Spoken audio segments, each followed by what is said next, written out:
And I will try to leave more time for questions, because even though I have been following this whole topic real closely for a long time, because there are now, if you go on the website of Electronic Frontier Foundation, they actually have every listed disclosure so far. Because, and some people complain about this, they've been coming out piecemeal. Some people say you should have just dumped the whole, whatever it is, several thousand documents. There are a lot of people that argue that. It's actually several hundred thousand. Well, I see several thousand. I don't know how many he got it on a hard drive, and obviously, there are important ones, there are probably a lot of duplication things. And the argument for not dumping them, which is what Glenn Greenwald makes, because he's the one largely in charge, and Laura Poitras, of putting them out, there's several arguments, but one argument is that they have to be able to understand them themselves, the journalists. Because this stuff is highly technical and complicated. Greenwald, for instance, didn't even know enough. And you think about Greenwald compared to other journalists. My goodness, that guy has been writing on these issues from the start, when Bush was found to have conducted the warrantless monitoring. And so even he, though, did not understand that he had to have encryption on his own communications. And here he was, probably one of the top experts on these issues from the start. In fact, it takes an entire month. Snowden emails Greenwald and says, I can talk to you, I can tell you some stuff. And Greenwald just like dismisses it and says, but you've got to get your encryption. Okay, and Greenwald just blows it off. And this goes on a couple, 3 times, and finally Snowden gave up on Greenwald. This went on for a month, and finally then Snowden went to Laura Poitras. This is this story. But anyways, Greenwald didn't even understand the highly technical stuff. I hate to ask, because but if there's anyone in this room who does not have their communications, their own email communications encrypted, if you don't have that on your email, please raise your hand. Well, there you go. Okay, I tried to get it on my own email. Back in 1st of August, Ray McGovern, the same 4 of us that went to visit Snowden, we were at this highly technical, they called it a hacker, it was a hacker security internet freedom. Largest gathering in Europe. Like 3,000 people came to this thing.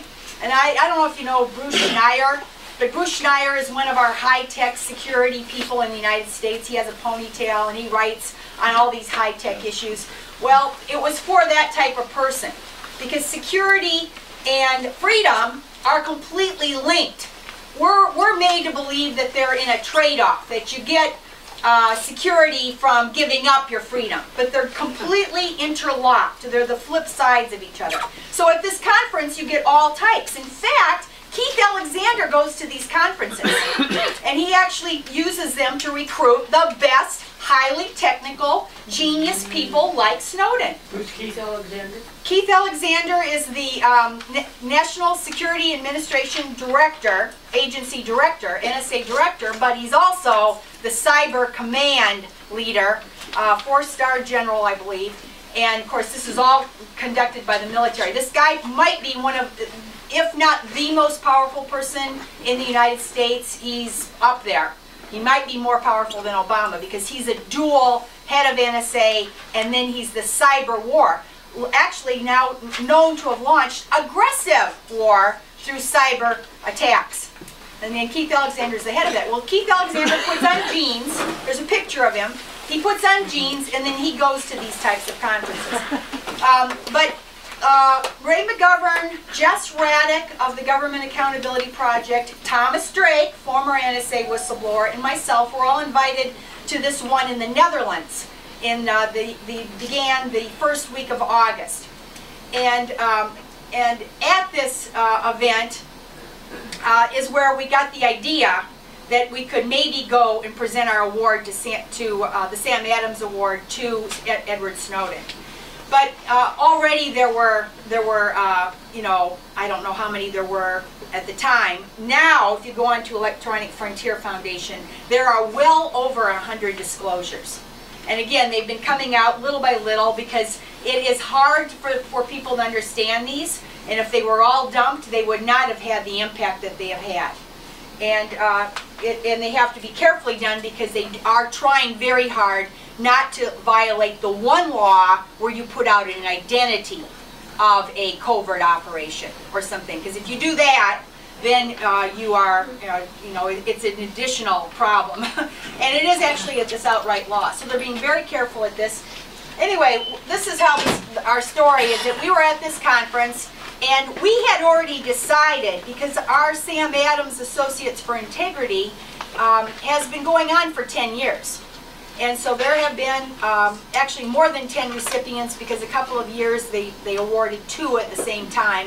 Jess Radack and Thomas Drake were given the award together a couple of years ago.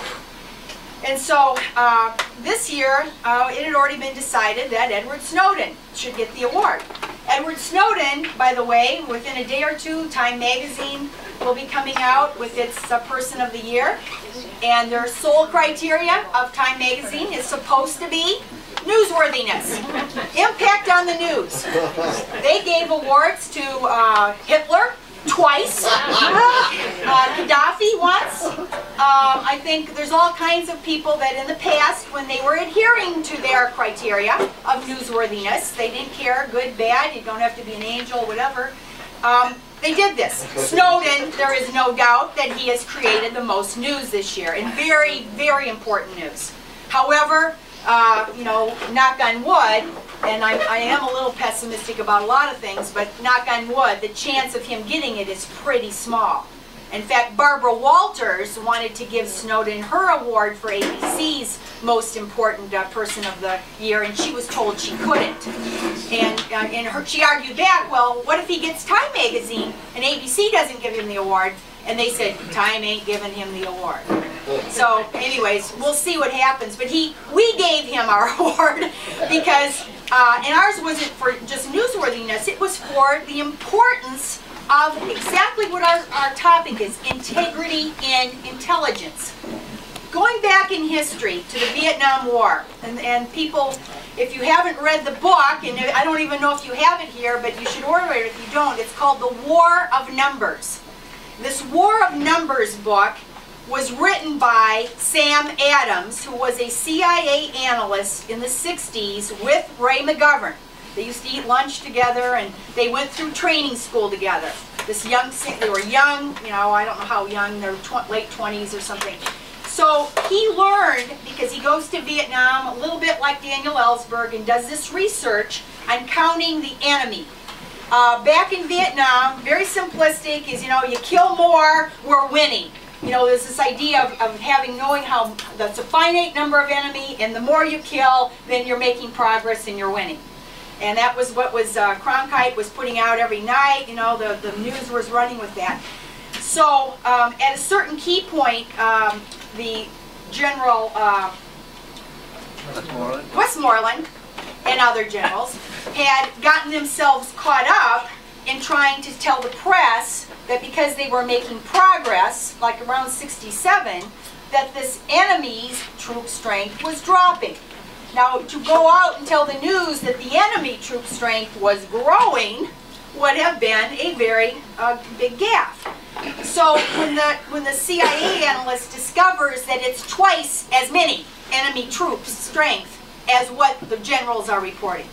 I was around 250, something like that, 300,000 is what they were reporting. Well, no, it was well over 500,000.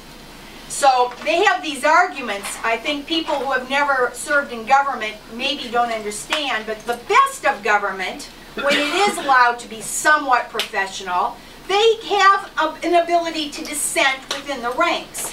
And so there are these closed-door sessions with Sam Adams, and he had a colonel on his side, and then a lot of other, you know, Pentagon people, and they argue for months about what will be reported as the enemy troop strength. He's all staying internal. Eventually he complains to his boss. He goes all the way up to the top of the CIA, for instance.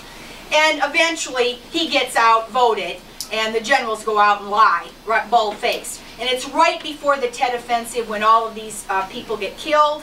And of course then Johnson, you know, these are all kind of in line, but not too much longer. Johnson says it's, you know, he's not going to run again because he's made this mistake in the Vietnam War, etc.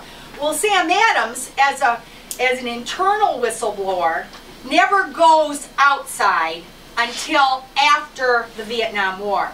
And then you might remember there's this big show on, I think 60 Minutes.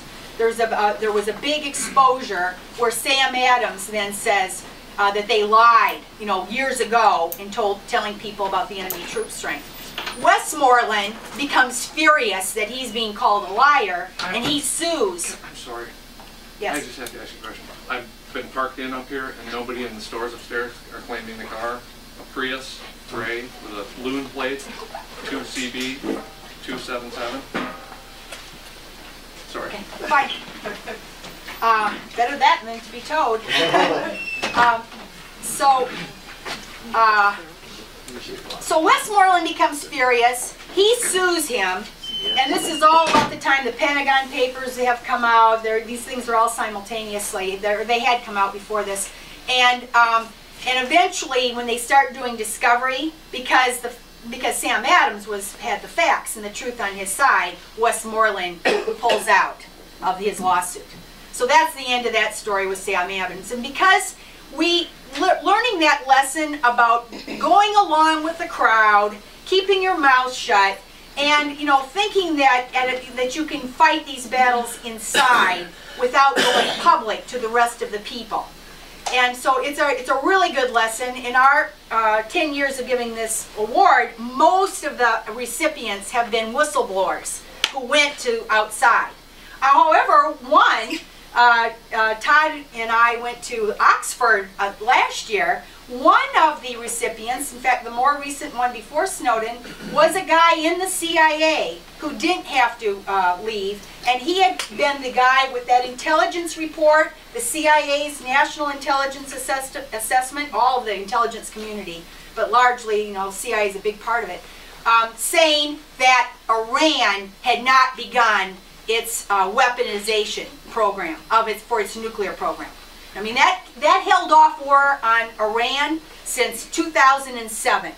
So that guy, his name's Thomas Finger, and he wasn't the only one. There were 3 or 4 that fought this good fight internally and were able to get the truth out, because the pressures for them to go out and say this weaponization program in Iran were tremendous.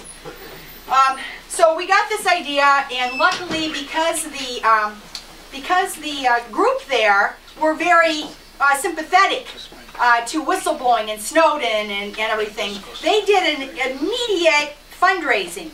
And so people donated money right there at the end of this conference. It was the last day of the conference. And it mostly covered our travel and our lodging while we were there. I had to pay a little extra because I had to come from Minnesota, and we had to pay our own visa and some other things. But by and large, it was really nice because we were able to manage this. Otherwise, I would never have been able to travel to Moscow. And the thing about Snowden, well, this is a good place to put this in. Snowden was accompanied by Sarah Harrison, the WikiLeaks journalist. In fact, when we had our little presentation that night, it was a small group of us. It was Snowden, Sarah Harrison, the attorney for Snowden was there with his translator, and he gave lengthy speeches, and then it was us 4. So it was just a small little group, and we all gave each other speeches about, you know, this type of thing. Sarah Harrison at the time, who is also, you know, not a whistleblower, but she has done everything in her power to help whistleblowers, including Assange and WikiLeaks. She was able a few weeks later to get away, because it was believed that she was almost in the same situation as Snowden, even though she didn't even have official asylum. Just merely helping whistleblowers now will really technically put you in the Espionage Act. It's just like this material support law that's been perverted. they assume that if you are giving even speech and advice under the material support law, that you are now akin to the terrorists under the material support. That's what that does. But the espionage is about the same thing. This 1917 Espionage Act, which the chapter actually says espionage and censorship. Censorship, a lot of talk about need for censorship right now. And so the idea that you would be going and, you know, supporting, actually, it's worse than supporting other sides that might be the enemy. Of course, the United States can pick enemies at will and change, take them off the enemy list, put them on the enemy list. But he finds that even now being against war could be seen possibly as running against that Espionage Act. Because if the government decides that its policy is war, and you're against war, again, Todd's writing about this issue, but this is serious stuff, and it's all about the need to control information. Well, anyway, Sarah Harrison was there. A few weeks later, she was able to get away, and she made her way to Berlin. It is still extremely precarious, and she can't really state her location, as of course Snowden can't state his location. But there's a great piece if you Google it when you get home, but this is the closing of her quote after she was able to, November 6, 2013, she got away. When whistleblowers come forward, we need to fight for them so others will be encouraged. When they are gagged, we must be their voice. When they are hunted, we must be their shield. When they are locked away, we must free them. Giving us the truth is not a crime. This is our data, our information, our history. We must fight to own it. Courage is contagious. Yeah, that is, and of course, Julian Assange had said that too a long time ago. Courage is contagious. The whole point is trying to get people to be brave right now. Because if one person tries to be brave, they can put you in jail. They can do all kinds of, but if everyone is brave, they can't do these things. Right. You know, we just had Nelson Mandela. You see the story here. When we get to a tipping point and everyone is standing up, then they can't do this. And this is what we're looking at right now is law, the rule of law. Because the NSA's spying, amongst all other kinds of actions that have occurred since 9/11, the NSA spying is completely unlawful. It is completely illegal. I'll just finish before I go into the part about the NSA, about Snowden. You know, he is really a smart, intelligent young man. There are not very many people that can see what's going on that quickly. When he joined the NSA, he was all for this. You know, but after he starts to spot what's going on and the fact that this is now completely violating the Constitution and that it's all for purposes of collecting everything, then he realizes that, you know, if nobody tells the truth and gets these documents out, there will be no chance for change. Because when people are ignorant, this is why freedom matters. It's not just our rights of privacy. Our rights of privacy as individuals are not all that important. You know, I hate to say this because don't misinterpret me on this. I mean, it's great to have privacy, but privacy is a part of something larger, individual privacy. If the government can spy on everyone, back in the 60s, there were 1,600 Americans on this Minaret program. Amongst a lot of other programs, a lot of COINTELPRO, all different kinds of abuses of this spying in the 60s. But one program had 1,600 Americans. To this day, now this was in the 60s, to this day, the Minaret program is completely classified. No one knows who were on this. We only know 6 or 7 of the 1,600. Muhammad Ali was one. The editor of the New York Times Washington Bureau was one. The editor of the New York Times Washington Bureau, I forget his name, Corcoran or something like that. Another Washington Post guy, Whitney Young, who was, I think, a civil rights leader. Martin Luther King, of course. And the really, I think, most startling one was Senator Frank Church. Is one of the 6 now that we know.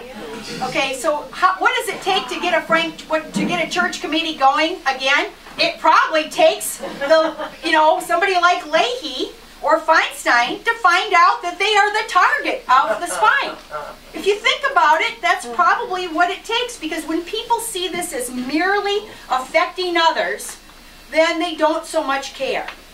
And, but it got really bad in the 60s and the 70s. We are heading straight on that path again, if we are not already there. It's hard to say. But the bottom line is these secret programs in the NSA are completely unlawful. Snowden saw this. He realized that there was no way that this was going to change. There had been a lot of leaking about the programs before this. There were books written. Tim Shorrock, if you've written his book, Tim Shorrock, James Bamford, they had written pretty good exposés of what was going on. Dana Priest and Arkin at the Washington Post, Top Secret America, had written a 3-part series, thousands of words about this. And yet, almost just a shrug in the United States. Nothing but a shrug. Everybody seems to think it's happening to other people, not to them. They wouldn't be targeting me. Not to name names, and I'm sure it might even be some people in this room, but when I give talks on all different kinds of topics, almost invariably people come up to me afterwards. This has been going on now for 8 or 9 years.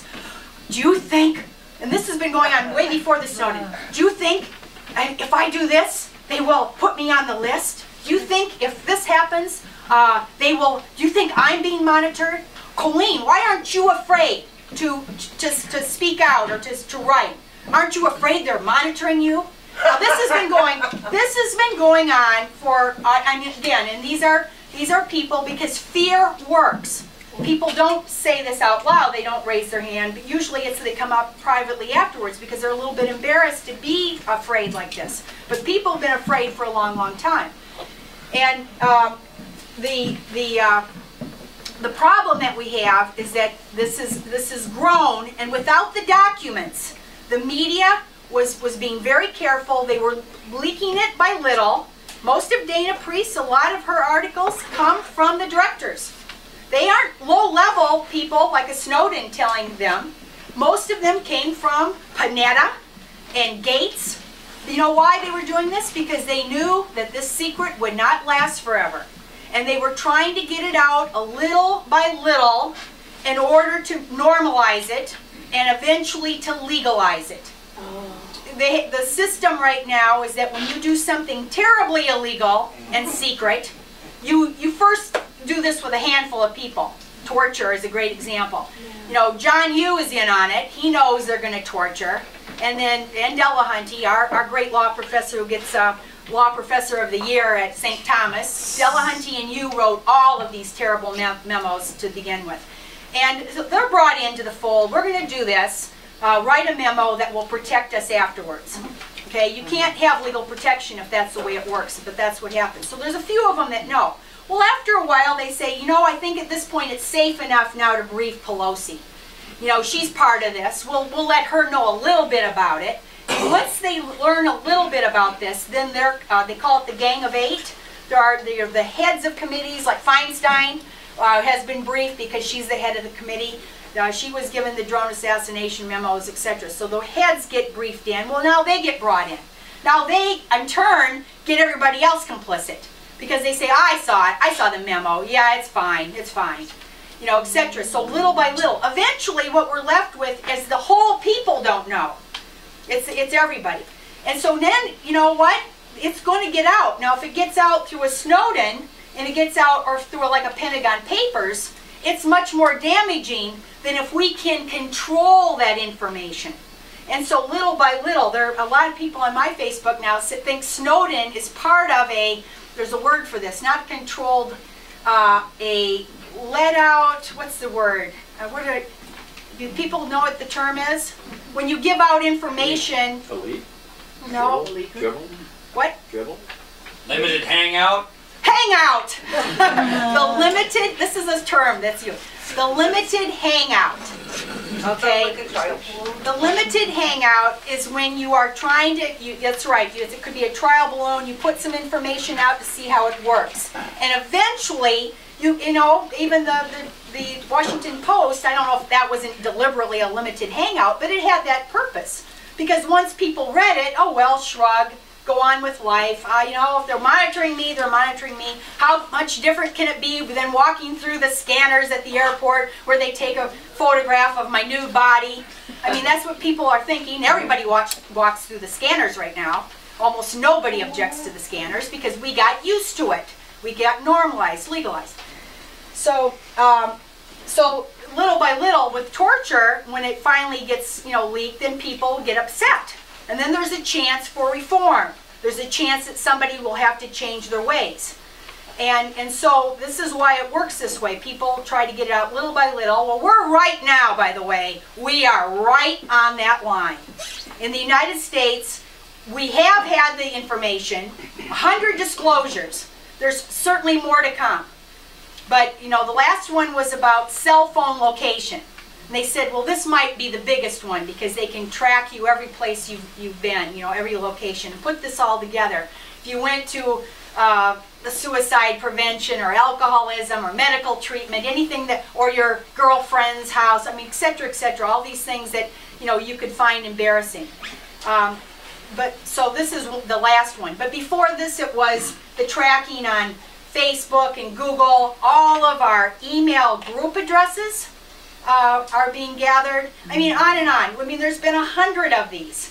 Now to the point where some people say, I mean, I don't really need to know anymore.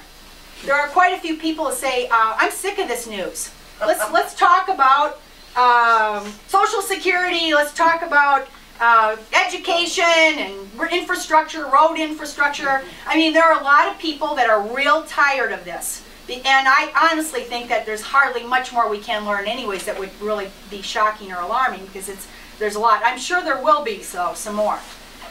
And the deal is now we're on the line because we have been told. Now if people don't do much, you know, if you don't make the calls in to Leahy and Feinstein and all of the people, and if you don't, you know, how many people have been over to Klobuchar, Franken's office demanding that they support Leahy and Sensenbrenner's bill? How many people have demanded, have been over there in person? We should have all been, I haven't been, I'm one of them. I haven't been there in person. The Franken people don't like me so much anymore, so I'm trying to kind of keep myself measured. But that right now, if that's not happening, our two senators, I think, are in the Feinstein camp. There's two camps. There's a completely different. Feinstein's bill entitled FISA Improvement Act. The FISA Improvement Act. She didn't pick a very good term. Improvement. Well, it's an expansion of NSA spying. Right. Wow. And it's actually also builds in legal protections that they cannot even be sued. NSA will no longer be even able, all the lawsuits get dismissed right now, but this would make it almost impossible to sue the NSA. So this is Feinstein and Mike Rogers. Get over the political partisanship. Mike Rogers is as right-wing a Republican as you can get, and Feinstein is a Democrat. And they are aligned on expanding NSA spying. On the other hand, Republican Sensenbrenner, who is one of the strongest voices now for reform, he just said several times that Michael Hayden, he was the guy who started this, he was the NSA director who started it. He said Michael Hayden should be fired for lying. And he said lying, lying, lying throughout his talk. And he's Republican Sensenbrenner from next door in Wisconsin. And he's aligned with Patrick Leahy, the head of the Senate Judiciary Committee. And their bill is called the USA Freedom Act. Okay, so the USA Freedom Act curtails the metadata collection of all telephones. It also slightly amends or fixes to some extent the 703 of the FISA law itself, right? Am I right about this? 703, huh? I'm not sure. I think it's 703. It's the one that allows the collection on Facebook and stuff of content, but it's based on they say they're only targeting foreigners. But anybody who's out of the country, anybody who has this long distance call outside the country could also be targeted, quote unquote, incidentally.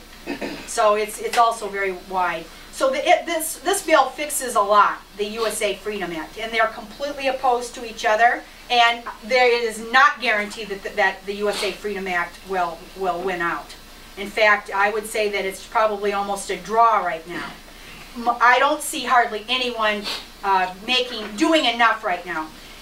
If there's any good news in all of this massive spying, my article that I wrote just a few days after Snowden's disclosures on CNN, I was so thrilled to get a chance to post on CNN, and it's entitled, "Massive Spying on Americans is Outrageous." And I wrote it real fast, and I actually now I'm very proud that it's pretty close. Even after all these other disclosures, I was pretty correct about it, because I pointed to the fact that we're heading right into the 60s, the COINTELPRO, and the House on American Activities stuff. The only thing that maybe could have been fixed on that first op-ed was that I said spying on Americans. And maybe I shouldn't have fixed it, because I want to get Americans to care about these issues. If we only talk about drone bombing on Pakistan and Afghanistan, and we talk about other places, trying to get the tipping point of people that care is very, very difficult. If there's any good news at all in the NSA's, the disclosures about the NSA's spying, it's that it is now directly impacting Americans. It shows that we're not fighting these foreign enemies. Our government leaders are actually targeting us as if we are the enemies. And you know, this is important to know, because when they use this propaganda to get us all mobilized to hate the Syrians, to hate the Libyans, etc., it's always on the other. But when you realize that we are the ones now being targeted, and of course Madison and all the founding fathers were very well aware that wars do this. Wars eventually blow back and create the problem of trying to make the country go along and not object to what's going on during the war. And during a war, you are going to send your resources are going to be used for foreign wars. They're not going to be used internally. Some people eventually will get mad about that. A lot of the NSA spying people worry is because they realize that with the Occupy and some of these other movements, that if they get traction, they want to be absolutely as aware of what's going on in those outfits, in those groups, as they are, for instance, when they go into a treaty negotiation. When we're in treaty negotiations, our NSA is spying on Angela Merkel, even spying on the UN. And so when Kofi Annan and Ban Ki-moon are meeting with Obama, it's like Obama can almost, it would be funny to be in these meetings. You could almost make a movie about it, because Obama's been briefed as to what Ban Ki-moon is going to say to him. So when he starts his speech, well, he just got the briefing from the NSA. He knows he's going to say that. Can you imagine such a false thing where they're meeting with each other and they're not even learning anything? It's just all fake, because Obama knows what he's going to say. And to be honest, the foreign leaders probably are, no, they aren't naive. They know that they're being spied on too. So they have to pretend that they're giving information to the other person. Think about that. How crazy is this? But that kind of thing between foreign countries and the United States has gone on way forever, because that's how our nation states get their power. Other countries, if they have the technological means, try to do the same thing. The difference is, after 9/11, someone in the NSA, probably Michael Hayden, because he's the strongest defender of this, and all, by the way, all of these are 3- or 4-star generals. Is Hayden? No, Hayden was not a 4-star. Are you referring to Hayden or? They're all generals. General, he might have been a lieutenant general. Clapper, I think, is a 3-star. Yeah, Keith, he was the one who lied to Congress. They all have. They all have. Yeah. There's no one. All 3. Keith Alexander, they've all lied. In fact, I'm trying to write something right now. We know Clapper lied because he calls it the least untruthful answer. And you know what? He knew that Wyden knew. So he's mad. He's pretty furious when he gets asked that. His first response afterwards was, well, Wyden asked me a question about when did you stop beating your wife? Okay, he called, that's what Clapper called Wyden's question, because he knew Wyden knew, and he knew that he was putting him on the spot. And Clapper's justification is that because all of the terms right now, this legalizing unlawful stuff, there are some key terms in the law. One is relevant, okay? The word relevant, we all know what it means. It means that it has to pertain to a case. And if you now define relevant to mean everything, okay? In the NSA, they redefined relevant to mean collect everything. Maybe it will eventually be relevant. That's a new torture. You know, we know torture. Torture got redefined. Anything up to organ damage or death. Okay, that's not the definition of torture, but that was their secret definition of torture. With drone assassinations, the definition is Imminent. Imminent. Imminent means you can bomb somebody sleeping in their house because they may grow up later to be an imminent threat to you. There's all kinds of these Orwellian things right now where they have a secret code and these terms mean something. So when he says this, okay, here's the Clapper defense. Clapper's defense is that machines, computers, collecting your emails, your telephone, your cell phone locations, whatever, are not humans. And because the machines are doing this collecting, he does not term it a collection. That was part of his first response. He does not see this as a collection since it's only being held in the machines. Eventually, it has to, a human might analyze it down the road. And so that's how. But there's a club, a secret club. This is the problem is secrecy. On top of the massive spying, where as individuals we don't have any ability to have our own privacy. But if you're important, if you're a journalist, you would not have an ability, unless you go through encryption like Glenn Greenwald, you would not have an ability to publish anything that would be honest or truthful. Okay, unless the government approved of it. You might as well have complete censorship and send it to the government ahead of time. Like I have to do. If I write, I'm supposed to send everything to the government ahead of time. You might as well have that because journalists cannot do their work anymore. We've lost freedom of press. We're losing freedom of association. People are afraid to meet with anybody, afraid to be seen in certain places. And actually now people online are chilled, because they are monitoring all of these different places. There's even more of an Orwellian world in the future where they're changing websites. And so when you Google, because Google's part of this, you will go to, there's an article about this, but if you go to a Google site, it's going to redirect you. Well, they're only doing this now, they claim, with child pornography and with terrorism. But how soon will it be before anything that they want to control? When you Google, you think you're reading the article, but no, you've been redirected. And again, this is right out of 1984. I'm just going to finish up. We've got to do stuff. We have got to take action ourselves. There's no time like now, because it can easily go back, and if we don't go back, we will never have an ability to stop wars, to get any of the truth out about any other issue. Because this is basic. First Amendment is basic to everything else, and we are right on the line of losing it if we don't fight back. Just as